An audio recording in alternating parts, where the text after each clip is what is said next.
Yang pertama dari Teh Miska Asani di Bandung. Ini anaknya pulang dari pesantren Ustaz, 14 tahun. Kemudian gatal seluruh tubuh Ustaz. Dan menular ke saudara-saudaranya juga. Menular ya.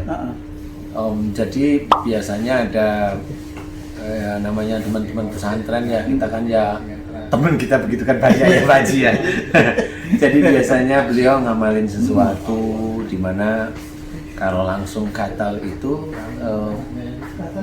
amalannya ada yang nggak cocok di tubuh di sini semuanya, dan itu diamalin terus-menerus karena diyakini bisa untuk sesuatu. Sebenarnya hanya itu aja sih rata-rata. Nah, cuma karena tidak tahu apa yang terjadi pada saat ngamalin inilah salah satunya, tidak semuanya, tetapi salah satunya biasanya muncul gatal.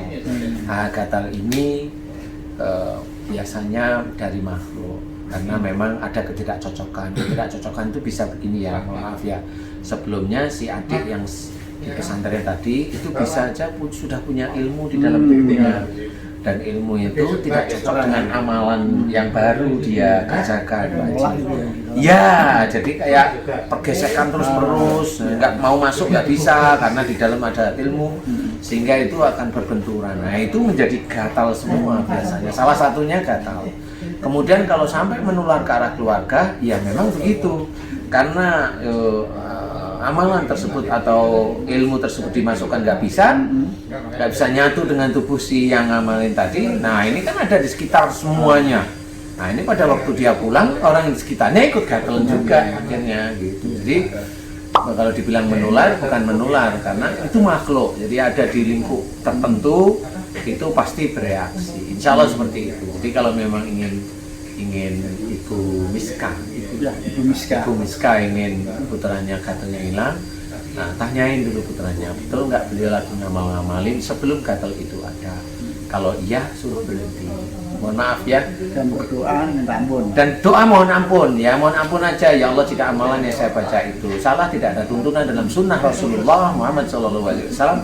Aku mohon padamu ampuni dosa-dosaku. Udah gitu aja. Dan keluarkan semua amalan yang memang tidak ada tuntunan dalam sunnah. Udah gitu aja. Amin amin. Kemudian doa itu ulang dengan kuat, mudah-mudahan dalam waktu kurang dari bukan kurang ya, beberapa hari kedepannya sudah mulai enak. Biasanya kalau memang tulus beberapa jam itu sudah mulai enakan sih, insya Allah sih. Oke, berikutnya Ustaz dari Zidan Ramdhani, Ustaz. Ya. Kalau tidur telentang malah sesak nafas. Kenapa Ustaz?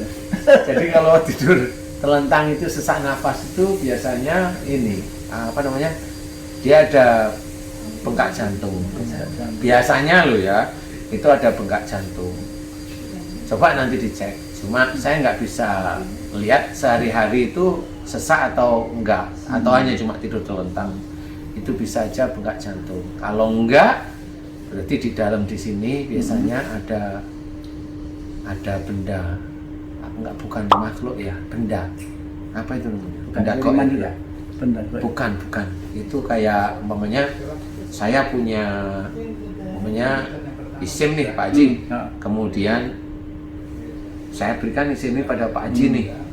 Nah, kemudian Pak Haji yakin nih isim itu bisa datangin apa atau bisa apa. Nah, biasanya si isim ini dengan kekuatannya Pak Haji yang diyakini itu, isim itu bisa langsung masuk ke situ walaupun secara fisik isimnya ada. Nah, nongkrong di situ biasanya. Nah, itulah yang kadang-kadang orang itu bisa sesak. Jadi ini isim dibuang itu udah nggak terlalu berfungsi karena ada isim ada masuk ke dalam karena dia yakini, dulunya itu dia yakini. Jadi bukan yakin kepada Allah Ta'ala, tapi yakin kepada isim atau yakin kepada kerisnya atau yakin kepada batunya, seperti itu Pak Haji.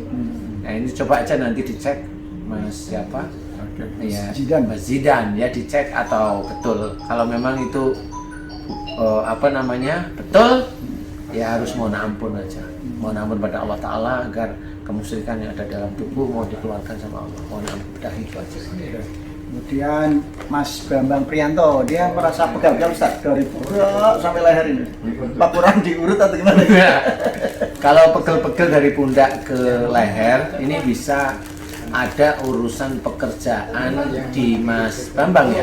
Iya. Sama Mas Bambang itu ada urusan pekerjaan, yang urusan pekerjaan itu ditanyain oleh keluarga. Keluarga ini bisa istrinya atau bisa orang tuanya. Nah, tapi pada saat pertanyaan tentang masalah pekerjaan ini, Mas Bambang ada kejengkelan.